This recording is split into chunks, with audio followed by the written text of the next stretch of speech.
dear student. Welcome back to online class. In today's class, we discuss about the third unit of economic thought, that is neoclassical economics. So, in the last class, we discussed about the Alfred Marshall's theory. So, in today's class, we discuss about the A.C. Pigot's theory. So, let us discuss about A.C. Pigot. Arthur C. Pigot is represented as the father of welfare economics. He was born in England in the year of 1877. Pigot had unquestionable faith in the Marshall's idea. Pigot served on three committees. First one is the Cunliffe Currency Committee in 1918 and the Royal Commission on Income Tax in 1990, the Cambrian Committee on the Currency in the year of 1924. So ಮೊದಲನೇದಾಗಿ ನಾವು ಇಂದಿನ ತರಗತಿಯಲ್ಲಿ A.C. ಸಿಸಿಲ್ ಪಿಗೋ ಅವರ ಬಗ್ಗೆ ತಿಳ್ಕೊಳ್ತಿದ್ದೇವೆ. So ಪಿಗೋ 1877ರಲ್ಲಿ England ಎಂಬ ಊರಲ್ಲಿ ಜನಿಸಿರುವಂಥದ್ದು. So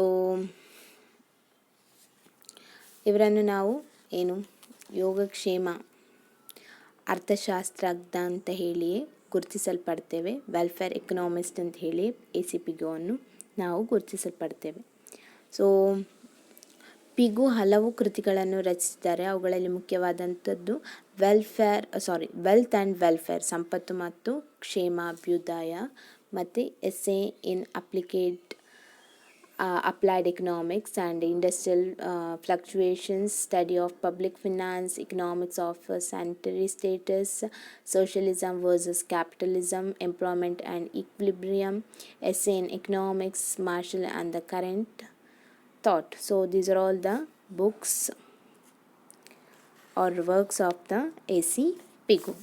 So next we will move on to the Pigot's Wealth and Welfare, published in the year of 1912, created a history in economics by laying the foundation of new branches. And the year of 1920, the book has revised and published as Economic of Welfare, and his other prominent work were Industrial Fluctuations, Socialism versus Capitalism, Employment and Equilibrium, and Essay in Economics. So these are all the works. And next we move on to the Welfare Economics. The concept of welfare marked the beginning of a new discipline, welfare economics. Welfare economics suggested the way and the means to attaining maximum welfare to maximum people. Economic welfare. Pigot started his analysis by defining the concept of economic welfare. He defined it as that part of social welfare that can be brought directly or indirectly into relation with the measured role of the money. This definition reveals two characteristics of economic welfare. One is it is a part of social welfare, and second one it is a measurable by the money. So welfare economics. So welfare economics ಅಂತ ಹೇಳಿದರೆ ಯೋಗಕ್ಷೇಮ ಅರ್ಥಶಾಸ್ತ್ರ ಅಂತ ಹೇಳಿ. So ಪಿಗುವಿನ ಎರಡು ಪ್ರಮುಖ ಅಭಿಪ್ರಾಯ ಯಾವುದು ಅಂತ ಹೇಳಿದರೆ, ಒಂದು ಕಲ್ಯಾಣ ಅರ್ಥಶಾಸ್ತ್ರ, ಮತ್ತೊಂದು ಉದ್ಯೋಗ ಸಿದ್ಧಾಂತ. ಕಲ್ಯಾಣ ಅರ್ಥಶಾಸ್ತ್ರ ಅಂತ ಹೇಳಿದರೆ ವೆಲ್ಫೇರ್ ಎಕನಾಮಿಕ್ಸ್, ಮತ್ತೊಂದು ಉದ್ಯೋಗ ಸಿದ್ಧಾಂತ. ಸೊ ಕಲ್ಯಾಣ ಅರ್ಥಶಾಸ್ತ್ರದಲ್ಲಿ ಏನು ಅಂತ ಹೇಳಿದರೆ, ಗರಿಷ್ಠ ಜನರಿಗೆ ಗರಿಷ್ಠ ಸುಖವನ್ನು ನೀಡುವಂಥ ಆರ್ಥಿಕ ಕಾರ್ಯಕ್ರಮದ ವಿವರವನ್ನು ನೀಡುವಂಥ ಒಂದು ಜ್ಞಾನಾಂಗ ಅಥವಾ ಒಂದು ವಿಷಯಕ್ಕೆ ನಾವು ಕಲ್ಯಾಣ ಅರ್ಥಶಾಸ್ತ್ರ ಅಂತೇಳಿ ಹೇಳುವಂಥದ್ದು. ವೆಲ್ಫೇರ್ ಎಕನಾಮಿಕ್ಸ್ ಅಂತ ಹೇಳಿದರೆ ಗರಿಷ್ಠ ಜನರಿಂದ ಗರಿಷ್ಠ ಸುಖವನ್ನು ನೀಡುವಂಥ ಆರ್ಥಿಕ ಕಾರ್ಯಕ್ರಮದ ವಿವರವನ್ನು ನೀಡುವಂಥ ಒಂದು ಅಧ್ಯಯನವನ್ನು ನಾವು ಕಲ್ಯಾಣ ಅರ್ಥಶಾಸ್ತ್ರ ಅಂತೇಳಿ ಹೇಳುವಂಥದ್ದು. So A.C. ಪಿಗೋವನ್ನು ನಾವು ಕಲ್ಯಾಣ ಅರ್ಥಶಾಸ್ತ್ರದ ಪಿತಾ ಅಂತ ಹೇಳಿ ಕರಿತೇವೆ. ಹಾಗಾಗಿ ಕಲ್ಯಾಣ ಅರ್ಥಶಾಸ್ತ್ರಕ್ಕೆ ಮಾರ್ಷಲ್ನ ಅನುಭೋಗಿಯ ಮಿಗತೆಯ ಪರಿಕಲ್ಪನೆ, ಅಂದರೆ ಆಲ್ರೆಡಿ ನಾವು ಹಿಂದೆ ಆಲ್ಫ್ರೆಡ್ ಮಾರ್ಷಲ್ನ ಒಂದು ಕಾನ್ಸೆಪ್ಟಲ್ಲಿ ಅಂದರೆ ಕನ್ಸಂಪ್ಷನ್ ಥಿಯರಿಯಲ್ಲಿ ನೋಡಿರ್ತೇವೆ ಅನುಭೋಗಿಯ ಮಿಗತೆಯ ಪರಿಕಲ್ಪನೆ, ಕನ್ಸ್ಯೂಮರ್ ಸರ್ಪ್ಲೆಸ್. ಸೊ ಇದರ ತಳಪಾಯಿ ಏನು ಕಲ್ಯಾಣ ಅರ್ಥಶಾಸ್ತ್ರಕ್ಕೆ ತಳಪದಿಯೇ ಯಾವುದು ಅಂತ ಹೇಳಿದರೆ ಅನುಭೋಗ್ಯ ಮಿಗತೆಯ ಪರಿಕಲ್ಪನೆ.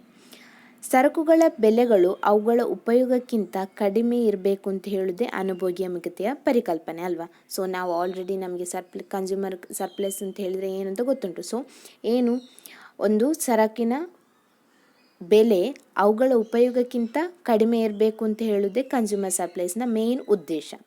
ಹಾಗಾಗಿ ಎ.ಸಿ. ಪಿಗೋನ ಪ್ರಕಾರ ಆರ್ಥಿಕ ಕಲ್ಯಾಣ ಹಣದ ಏನು ನೇರವಾಗಿ ಅಥವಾ ಪರೋಕ್ಷವಾಗಿ ಸಂಬಂಧ ತರಲು ಏನು ಸಾಧ್ಯವಾಗ್ತದೆ. ಹಾಗೆ ಒಂದು ಆರ್ಥಿಕ ಕಲ್ಯಾಣ ಆಗಲಿಕ್ಕೆ ಇದು ಕೂಡ ಒಂದು ಭಾಗ ಅಂತ ಹೇಳೋದು ಎ.ಸಿ. ಪಿಗೋನ ಏನು ಅಭಿಪ್ರಾಯ. So next, welfare is a sum of individual welfare. It depends upon the balance between the individual satisfaction and the dissatisfaction.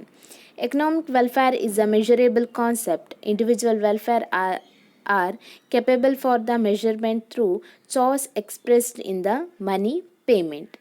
Welfare economics is based on the law of diminishing marginal utility. To him, marginal utility of money decreasing with the money increased. Under the certain condition, greater equality of income could increase economic welfare. So ಇಲ್ಲಿ welfare economics ಆಗಬೇಕು ಅಂತ ಹೇಳಿದರೆ law of diminishing marginal utility ತುಂಬ ಮುಖ್ಯ ಅಂತ ಹೇಳಿ ಏನು A C. ಪಿಗೋನ ಅಭಿಪ್ರಾಯ. So next, welfare maximisation. ಹೇಗೆ ನಾವು ಕಲ್ಯಾಣವನ್ನು ಅಥವಾ ಆರ್ಥಿಕ ಕಲ್ಯಾಣವನ್ನು ಮ್ಯಾಕ್ಸಿಮೈ ಮಾಡ್ಬೋದು ಅಂತ. All the individual wants to maximise their own satisfaction. So ನಮ್ಮ ಓನ್ ಸ್ಯಾಟಿಸ್ಫ್ಯಾಕ್ಷನಿಂದ ಒಬ್ಬ ಇಂಡಿವಿಜುವಲ್ನ ವಾಂಟ್ಸ್ ಅಂತ ಹೇಳೋದು ಮ್ಯಾಕ್ಸಿಮೈಸ್ ಆಗ್ತದೆ ಅಂತೇಳಿ.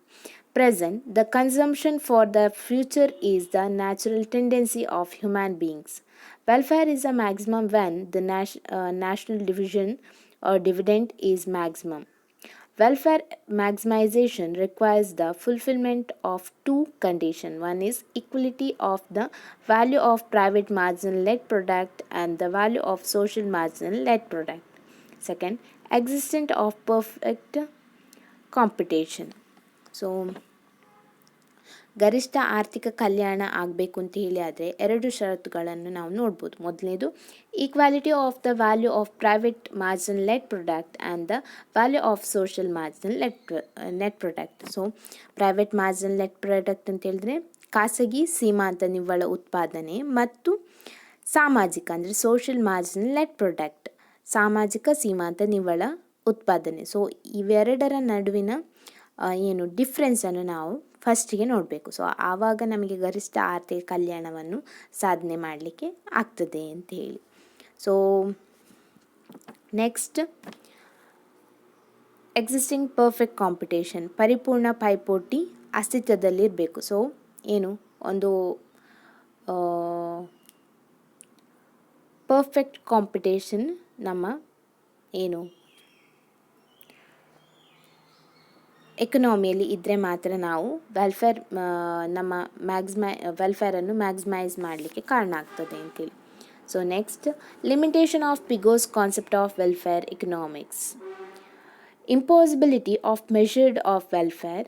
Second one, importance to subjective or introspective elements.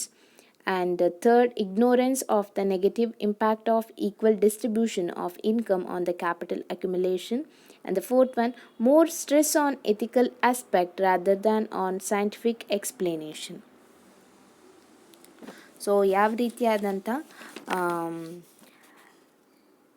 ಮಿತಿಗಳನ್ನು ಪಿಗೋ ಕಲ್ಯಾಣ ಪರಿಕಲ್ಪನೆಯಲ್ಲಿ ನೀಡಿದ್ದಾನೆ ಅಂತೇಳಿ ನೋಡ್ಬೋದು. First one is impossibility of measurement of welfare. So ಮಾಪಕದ ಸಮಸ್ಯೆ. ಅನೇಕ ವಿಷಯಗಳಿಗೆ ಸರಿಯಾದ ಹಣದ ಮೌಲ್ಯವನ್ನು ನಿರ್ಧರಿಸಲಿಕ್ಕೆ ಸಾಧ್ಯ ಆಗುವುದಿಲ್ಲ. ಸೊ ಕೆಲವೊಂದು ವಿಷಯಗಳಲ್ಲಿ ಸರಿಯಾದ ಹಣದ ಮೌಲ್ಯವನ್ನು ನಮಗೆ ಸಾಧಿಸಲಿಕ್ಕೆ ಸಾಧ್ಯ ಆಗುವುದಿಲ್ಲ ಅಂತೇಳಿ. Second one is importance of subjective or introspective elements. So ವ್ಯಕ್ತಿ ನಿಷ್ಠತೆ. ಕೆಲವು ಅರ್ಥಶಾಸ್ತ್ರಜ್ಞರ ಪ್ರಕಾರ ಆರ್ಥಿಕ ಕಲ್ಯಾಣವು ಸಂತೋಷದೊಡನೆ ಅಥವಾ ಒಂದು ಭಾವನೆಯ ನಡುವೆ ಮೌಲ್ಯ ತೀರ್ಮಾನ ಆಗ್ತದೆ ಅಂತೇಳಿ. Second, ignorance of negative impact of equal distribution of income on the capital accumulation.